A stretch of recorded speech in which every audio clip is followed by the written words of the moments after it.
Bom, vocês que já estão aqui conosco, muito bem-vindo. Agradeço imensamente a professora Cláudia por ter aceito este convite para fazermos esse bate-papo e também a Ana Beatriz, que já está e estará fazendo o intérprete dessa nossa conversa em Libras, e você que já está nos assistindo, muito bem-vindo. E a primeira fala minha aqui, eu quero pedir para que a Cláudia dê boa noite aí aos nossos amigos que estão nos assistindo. Certo.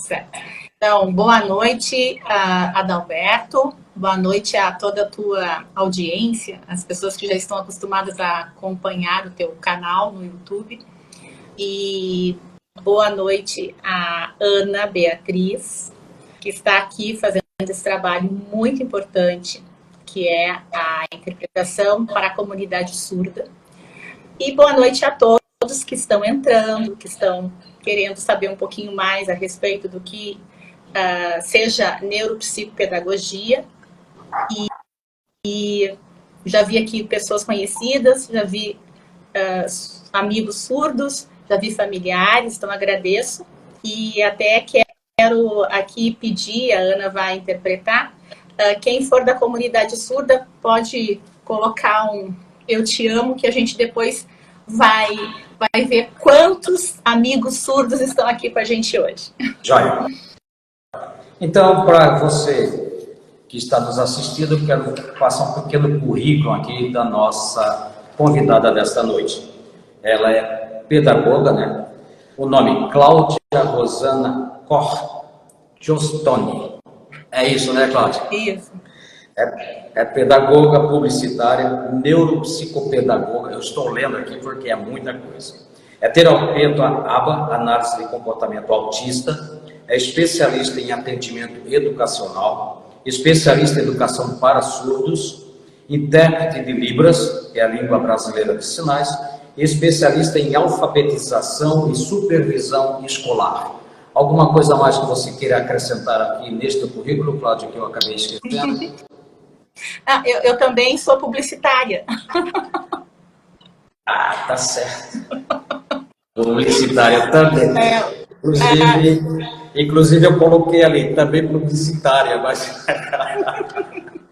assim. Mas se é para falar disso, mas o mais importante de tudo, né, que eu acho que essa pessoa que você falou, que tem esses estudos, enfim, tem esse conhecimento, o que eu entendo que seja o mais importante que eu tenha é fé em Jesus Cristo. É acreditar no Senhor. Então, acho que isso é o mais importante para mim. Então, assim, antes de todos esses diplomas, enfim, estudos, tem essa característica que eu acho que é a mais importante em mim. Somos dois, né? Dois. A Ana também. A Ana Beatriz. Está certo, desculpa, Ana. A Ana também, realmente, é uma pessoa que também tem essa fé em Deus e essa crença naquilo que tudo pode, né? Cláudia, sem delongas, diz para nós o que é neuropsicopedagogia. Pois é. Eu vou falar os termos de forma mais clara, assim, mais simples. Existem muitos termos técnicos na neuropsicopedagogia e na educação como um todo. Então, os colegas que sejam da área vão ver que algumas palavras eu não vou utilizar, até para facilitar aqui o entendimento e também a interpretação ficar mais fluida, enfim. Mas a neuropsicopedagogia, ela é entendida como uma ciência, que trabalha com pedagogia, conhecimentos de pedagogia, conhecimentos de neurociência e conhecimentos de psicologia cognitiva. Qual é a grande, digamos assim, o que amarra isso tudo? É que nós estudamos o sistema nervoso e qual é a relação do sistema nervoso com o processo de aprendizagem daquele indivíduo. Então, esta é a grande, digamos assim, diferenciação, talvez, assim, que algumas pessoas ficam na dúvida, por que esse neurociência?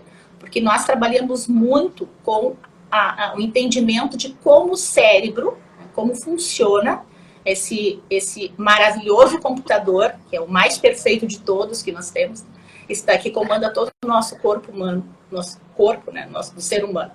Então, esta é, digamos assim, a definição de neuropsicopedagogia.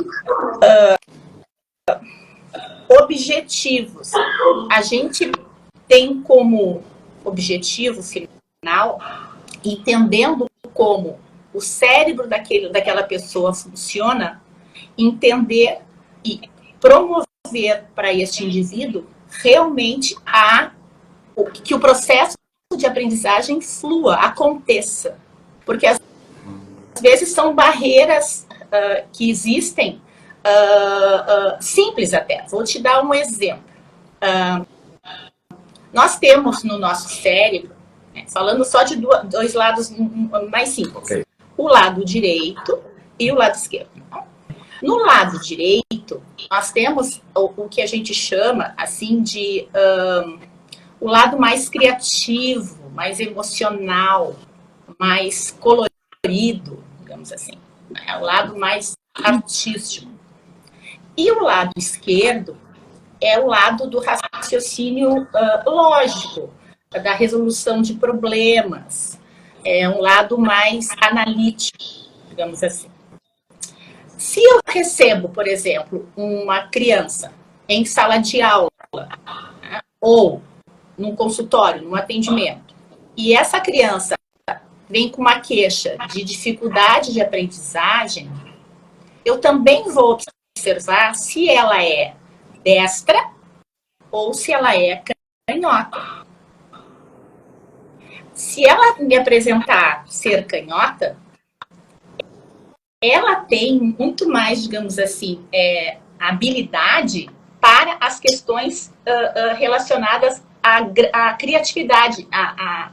Ela deve ser incentivada, né, para ela se sentir mais feliz, a criar coisas. Mas nós entendemos que, só um pouquinho, deu ali, Ana? Estava travada a tua internet. Mas nós entendemos assim, que num processo de aprendizagem, a criança vai ter que usar muito o lado esquerdo do cérebro, porque ela vai ter que ter as resoluções de problemas, ela vai ter que ter todas essas situações dos cálculos, enfim, né? E aí, muitas vezes, por causa das atividades serem, digamos assim, muito dentro de uma padronização muito analítica, a criança tem essa dificuldade na aprendizagem.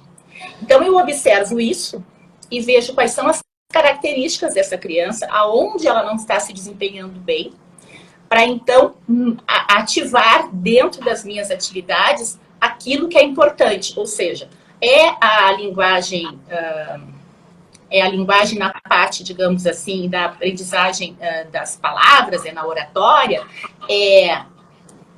a habilidade matemática, são, digamos assim, é a questão da atenção, e aí nós temos vários tipos de atenção, que eu não vou entrar aqui no mérito, nós temos categorias de atenção, é alguma coisa relacionada às funções executivas, e aí nas funções executivas a gente tem a memória, por exemplo, trabalhada, nós temos a parte que a gente chama de, tem que dizer um termo aqui, para não ficar, aquele momento que a gente pensa antes de agir, né, que a gente chama de controle, né, o controle inibitório, né.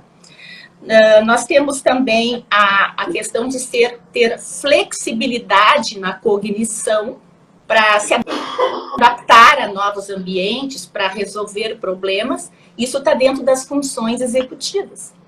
Então, quando essa criança me aparece, eu preciso observar, e às vezes por com simples observação de destro ou canhoto, eu vou, através do que veio de parecer descritivo, conversei com a professora, conversei com a família, conversando com a criança, percebo que há uma dificuldade nas funções executivas ou há uma dificuldade na questão da atenção, e as atividades são direcionadas para aquilo que ela tem de mais latente, que é a criatividade, e a criança vai se reorganizando, e então essa dificuldade que ela tinha vai diminuindo.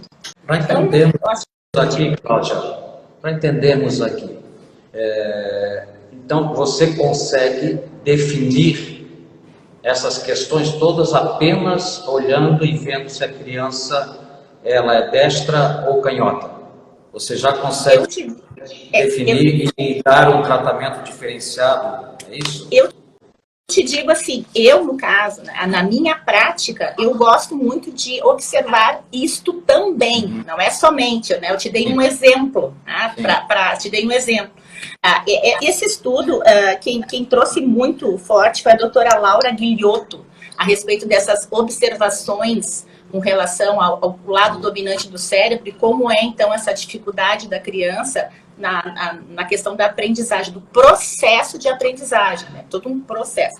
Então, eu vejo, dentro de muitas coisas, também isto, mas tem outras situações a serem observadas.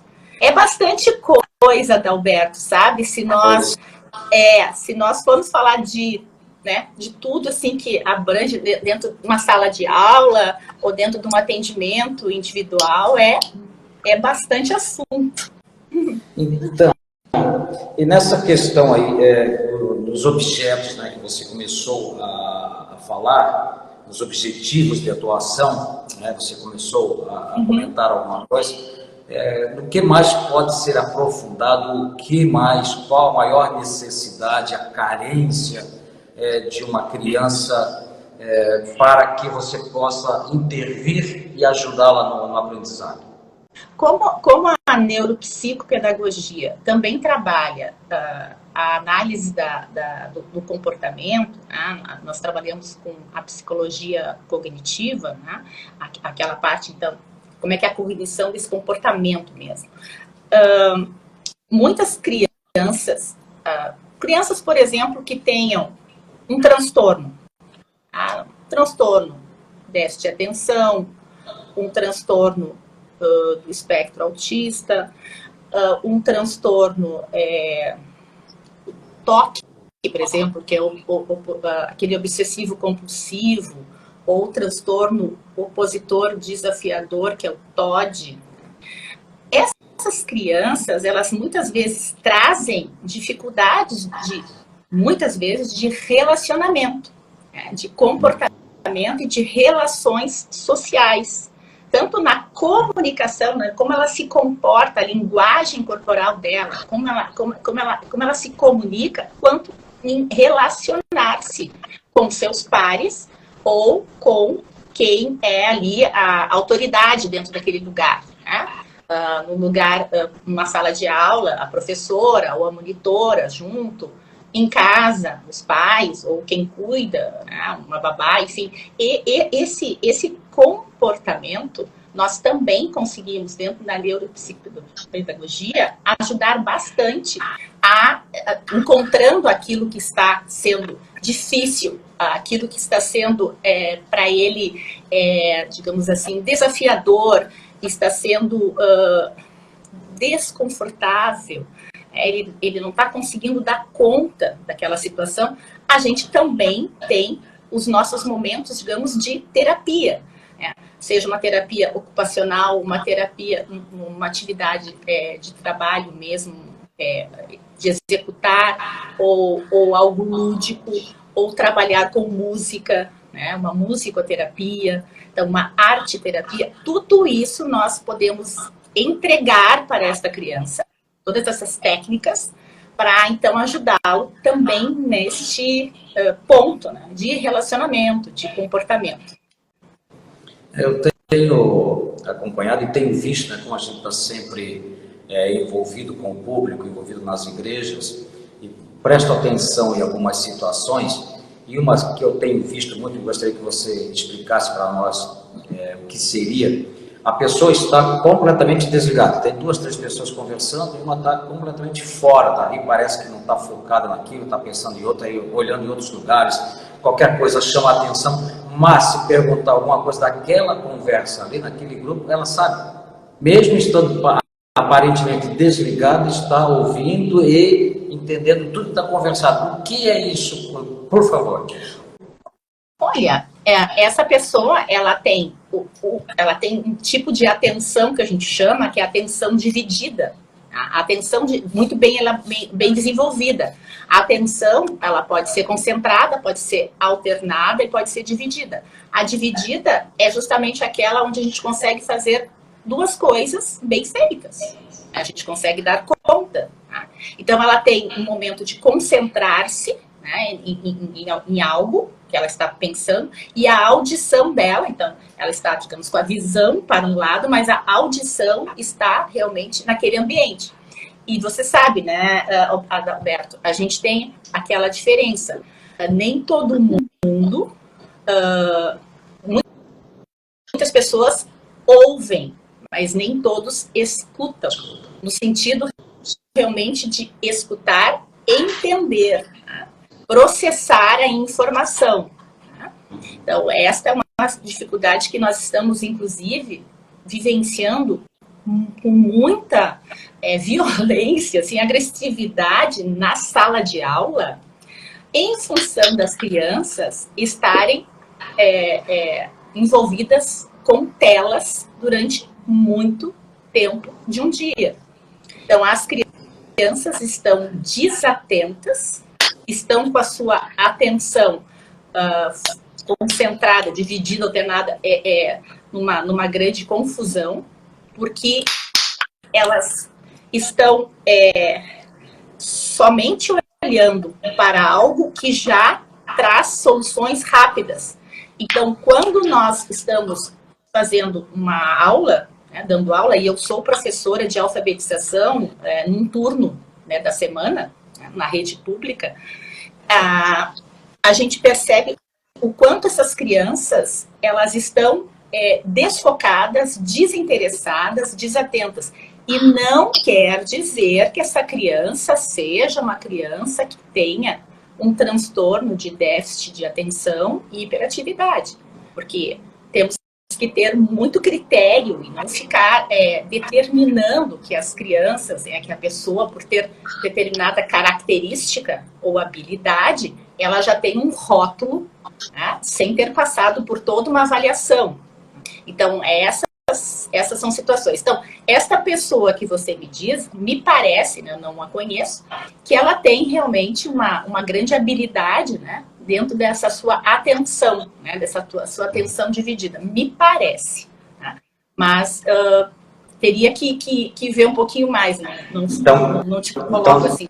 Então, necessariamente, ela tenha um transtorno. É algo não até posso. positivo, digamos assim, que ela consegue captar 2 ambientes ao mesmo tempo e assimilar informações desses 2 ambientes. Existem pessoas que têm essa capacidade. Inclusive, eu vou te dizer que muitas pessoas com transtorno de déficit de atenção e hiperatividade, apesar da atenção, não é que ela não tenha atenção, mas a atenção ser assim, atrapalhada, o termo seria desregulada, mas eu vou dizer atrapalhada para ser uma palavra um pouquinho mais tranquila, elas têm atenção naquilo que elas têm foco, que elas têm interesse. Então, acontece muitas vezes de eu estar passando um conteúdo e nada daquilo está sendo interessado para aquela criança. A criança está olhando para outras coisas. No momento em que ela está completamente desatenta, me parece, e eu falei algo que chamou atenção, no meio dinossauro, ela se vira, prof, dinossauro, mas eu gosto, sabe qual é o dinossauro que você está falando? Está entendendo essa questão? Então, esta é uma criança que tem uma atrapalhação, digamos assim, uma desregulação da sua atenção, porque ela tem o diagnóstico de TDAH, né? E toma medicação. Chegou uma pergunta aqui, Marcelo, ele pediu aqui sugestão sugestões de utilização da neuropsicopedagogia na igreja. Teria alguma coisa para passar aqui para quem está nos assistindo? Tem pastores aqui, tem amigos que trabalham com departamentos de igreja também, e o Marcelo também fez essa pergunta. O que você tem a passar para ele, Cláudio? Como a nossa profissão, ela trabalha olhando esses aspectos do comportamento, né? Trabalhando a questão da psicologia, ou seja, o entendimento do psicológico do outro. Também trabalha a pedagogia, que é como se ensinar, e a neurociência. Eu acredito, sim, que a gente consiga, digamos, eu fiquei imaginando agora fazer um GC, digamos assim, né? Um grupo onde nós pudéssemos conversar, né, a respeito de como os comportamentos se dão, e até, eu acho que seria o mais interessante, é a mudança dos comportamentos, a análise dos comportamentos, a partir do momento em que essas pessoas estão chegando na igreja e agora estão entendendo como o que realmente há de ser feito dentro dessa igreja, ou seja, entendendo o que é a palavra, entendendo o que está escrito, né, em tudo que foi dito, foi deixado na Bíblia, e a transformação, ou seja, e há uma transformação de comportamento, nada, Alberto? As pessoas realmente têm uma mudança de comportamento. E então, acho que nesse sentido, talvez, né, acho que a gente poderia ajudar, né, porque nós, na verdade, nós fazemos atendimentos terapêuticos, e a igreja faz atendimentos terapêuticos. Né? Então, nós, com certeza, podemos ajudar tanto crianças como idosos. A nossa faixa etária é de 2 a 100, ou 102. Então, nós não temos limite para isso. Né? Nós fazemos reabilitação cognitiva, inclusive de pessoas que tiveram, por exemplo, um acidente vascular cerebral, que é o AVC. Né? Então, nós trabalhamos com isso também. Trabalhamos também com essas questões. Então, é uma reabilitação. Nós trabalhamos com a reabilitação, de pessoas que tiveram algum trauma, né, que tenha afetado, né, o seu sistema nervoso. Porque é aquilo que eu falei no começo. O que tiver a ver com o sistema nervoso, né, e tem a ver com a questão do que o cérebro comanda, nós temos, digamos assim, testes, escalas, atividades, protocolos, né, para trabalhar com as pessoas. Então, também a reabilitação faz parte. Eu queria te passar uma curiosidade. Pois não. Que eu acho que você não sabe. A neuropsicopedagogia, no Brasil, ela tem o seu início de forma organizada com a criação da Sociedade Brasileira de Neuropsicopedagogia, que é a sociedade, então, que nos dá todas as orientações, enfim, a respeito da nossa conduta e tudo mais. Em 2008... Isso seria a próxima pergunta aí que nós faríamos para você entrar, do reconhecimento da profissão, né? Isso. Ela começou, então, em 2008, com um grupo de professores em Joinville. Opa! Sim, na tua cidade. Minha cidade. Não tinha esse conhecimento. Pois não. Então, a Sociedade Brasileira de Neuropsicopedagogia está em Joinville. Não tinha esse conhecimento. E nós tivemos o nosso primeiro artigo publicado, né, com o termo neuropsicopedagogia no Brasil em 2009, né, com o professor Dr. Fabrício Cardoso. Então, ele que fez um artigo a respeito e foi falando, né, foi conversando a respeito disso, já dando as primeiras pinceladas a respeito dessa profissão. Então, eu deixei isso de... nunca comentei com você antes, porque eu queria justamente te dar essa surpresa hoje na live. Realmente foi uma uma grata surpresa, né? Não tinha essa informação, conhecimento, realmente uma grata surpresa. Cláudia, nós estamos indo para os finalmente aqui, temos mais 4 minutos, né, nosso tempo. O que mais você quer colocar que ainda acha, né, interessante e importante as pessoas que estão nos ouvindo e assistindo? Tá. Eu acho importante algo que isso perguntam bastante.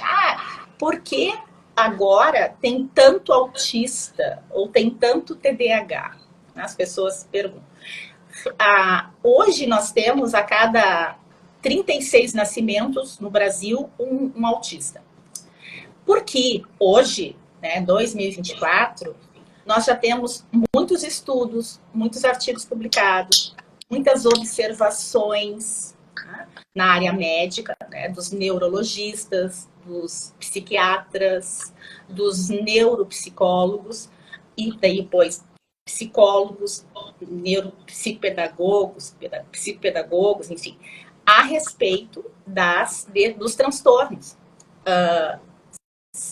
Não é incomum, Adalberto, nós encontrarmos hoje pessoas na faixa etária de 40, 45 anos, 50, agora tendo o diagnóstico de TEA ou de TDAH, tá? Como também de superdotação, ou seja, estão aumentando os números, não é porque não existiam antes, tá? É porque os diagnósticos agora estão mais precisos, e então as pessoas estão sendo realmente vistas, observadas, né? E tendo então o encaminhamento para a sua qualidade de vida ser melhor. Então, eu acho que esse é um fato. Nós teríamos muitas outras questões, né? A diferença entre síndromes e transtornos, aquilo que é hereditário, aquilo que é genético, aquilo que é adquirido, né? Causas de muitos deles, então, quando adquiridos.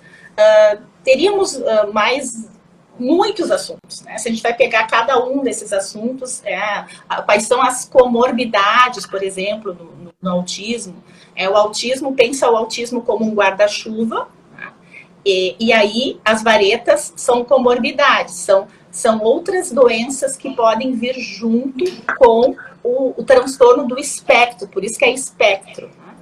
E aí nós temos várias, né? Desde problemas de intolerância a glúten, a lactose, como sono intranquilo, como depressão, TDAH, então nós enfim, temos muita coisa. Mas então era nós temos assunto para um outro programa, então, hein? Mas então, assim, eu acho que isso teria, né, como eu disse, são muitas coisas para serem faladas, mas acho que deu para esclarecer algo, né? Eu acho que as pessoas, eu até coloco para as pessoas, quem quiser fazer perguntas, o Instagram é Prof. Cláudia NeuroPP, ele é público, vocês podem fazer perguntas para mim ali, que eu vou respondendo então para vocês. Porque realmente o tempo que nós combinamos aqui, nós três, foi de 30 minutos, tá, pessoal? Tá certo, até porque a nossa intérprete, a Ana, trabalhou o dia inteiro, está cansada, assim como todos nós. Exatamente, está cansada. Vamos deixar combinado um outro programa, uma outra hora aí, para conversarmos mais um pouco a respeito. Tá certo? Tá certo. Meus agradecimentos, muito obrigado. Por favor, se despeça, Cláudia. Então, agradecer realmente ao espaço que você deu, né, a interpretação da Ana, às pessoas que participaram aqui. Nós estamos com 60 pessoas, algo assim. Eu fico muito grata, né, por todos que estão, familiares, amigos, interessados, comunidade surda, enfim.